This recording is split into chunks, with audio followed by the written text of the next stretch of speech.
Mari kita berdoa.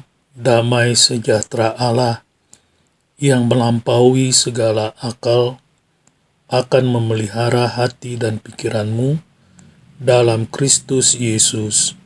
Amin. Shalom, selamat pagi Bapak Ibu Saudara yang dikasihi oleh Tuhan. Pemberitaan firman Tuhan di pagi hari ini terambil dari Injil Lukas, pasalnya yang ke-18, ayatnya yang ke-9, sampai dengan yang ke-14. Injil Lukas, pasalnya ke-18, ayatnya yang ke-9 sampai dengan yang ke-14. Demikianlah firman Tuhan. Dan kepada beberapa orang yang menganggap dirinya benar dan memandang rendah semua orang lain, Yesus mengatakan perumpamaan ini. Ada dua orang pergi ke bait Allah untuk berdoa. Yang seorang adalah Farisi dan yang lain pemungut cukai. Orang Farisi itu berdiri dan berdoa dalam hatinya begini, "Ya Allah, aku mengucap syukur kepadamu karena aku tidak sama seperti semua orang lain, bukan perampok, bukan orang lalim, bukan pezinah, dan bukan juga seperti pemungut cukai ini. Aku berpuasa 2 kali seminggu. Aku memberikan 1/10 dari segala penghasilanku." Tetapi pemungut cukai itu berdiri jauh-jauh, bahkan dia tidak berani menengadah ke langit, melainkan ia memukul diri dan berkata, "Ya Allah, kasihanilah aku orang berdosa ini." Aku berkata kepadamu, orang ini pulang ke rumahnya sebagai orang yang benar, sebagai orang yang dibenarkan Allah, dan orang lain itu tidak. Sebab barang siapa meninggikan diri, ia akan direndahkan, dan barang siapa merendahkan diri, ia akan ditinggikan. Demikian pembacaan firman Tuhan di pagi hari ini. Bapak, Ibu, Saudara yang dikasihi oleh Tuhan, dalam perumpamaan tentang orang Farisi dan pemungut cukai ini, Tuhan Yesus ingin mengajarkan tentang bahayanya menganggap diri sendiri benar, sedangkan orang lain adalah salah. Itulah sebabnya untuk membuat pengajaran penting ini dapat dipahami, maka Yesus memberikan perbandingan dua figur simbolis yang populer pada zamannya. Di satu sisi, Yesus menunjuk kepada orang Farisi yang dijunjung tinggi oleh orang-orang Yahudi. Meskipun mereka merupakan minoritas di dalam mahkamah agama Yahudi atau Sanhedrin, dan menduduki sejumlah kecil posisi sebagai imam, tetapi orang-orang Farisi ini justru dapat mengendalikan setiap keputusan yang diambil oleh Sanhedrin, lebih dari sekadar orang-orang Saduki atau para ahli Taurat.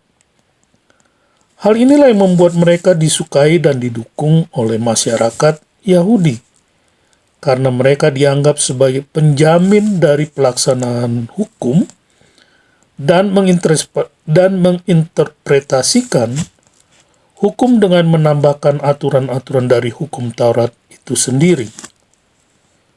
Di sisi lain, pemungut cukai adalah merupakan para pemungut pajak yang ditunjuk oleh pemerintah Romawi.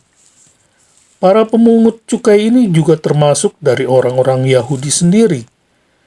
Mereka dibenci karena memilih untuk bekerja pada kerajaan Roma yang merupakan pihak penjajah. Tetapi bukan hanya untuk Roma saja para pemungut cukai ini bekerja, tetapi mereka juga mengambil keuntungan bagi diri mereka sendiri melalui hasil cukai yang mereka pungut atau ambil. Karena itu mereka dianggap sebagai pengkhianat yang dosanya menurut cara berpikir pada waktu itu tidak dapat ditebus.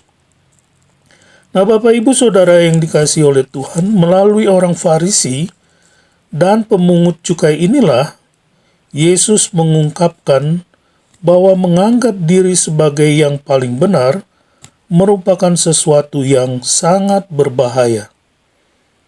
Sikap pemungut cukai di sisi lain benar-benar berbeda.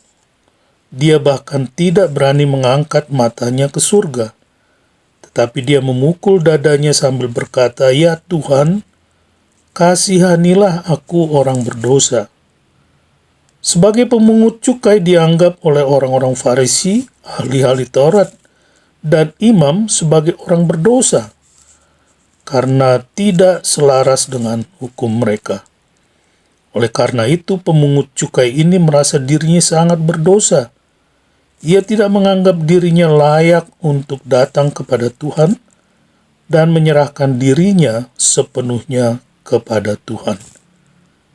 Nah, Bapak Ibu Saudara yang dikasihi oleh Tuhan, dengan demikian, kesimpulan dari pengajaran Tuhan Yesus ini adalah, yang pertama, menjadi benar di hadapan Allah bukanlah atas dasar pencapaian hukum atau status agama, tetapi sepenuhnya atas dasar belas kasihan Tuhan yang diterima melalui iman. Orang Farisi mengandalkan kekuatan dan perbuatannya sendiri di hadapan Tuhan, tetapi pemungut cukai mengandalkan belas kasihan Tuhan. Yang kedua, sikap pemungut cukai yang menyadari bahwa dia adalah orang berdosa yang membutuhkan belas kasihan Allah adalah sikap yang benar, karena dia mengatakan dengan rendah hati, berdoa, memohon belas kasihan. Dan karena itulah pemungut cukai ini memperoleh pembenaran dari Allah. Alkitab berkata, korban sembelihan kepada Allah ialah jiwa yang hancur, hati yang patah dan remuk tidak akan kau pandang hina, ya Allah. Selamat beraktivitas, Tuhan Yesus memberkati. Bapa, terima kasih untuk firman-Mu di pagi hari ini. Ajarlah kami ya Tuhan, untuk selalu waspada terhadap dosa meninggikan diri atau membenarkan diri lebih daripada orang lain. Oleh sebab itu ya Tuhan, biarlah melalui firman Tuhan, Tuhan meteraikan firman-Mu di dalam kehidupan kami. Berkatilah Bapak Ibu Saudara yang mendengarkan firman Tuhan di pagi hari ini. Di dalam aktivitas mereka Tuhan memberkati. Terpujilah nama Tuhan, di dalam nama Tuhan Yesus kami berdoa. Saudara-saudara, arahkanlah hatimu kepada Tuhan dan terimalah berkat Tuhan. Tuhan memberkati engkau dan melindungi engkau. Tuhan menyinari engkau dengan wajah-Nya dan memberi engkau kasih karunia. Tuhan menghadapkan wajah-Nya kepadamu dan memberi engkau damai sejahtera. Amin. Shalom.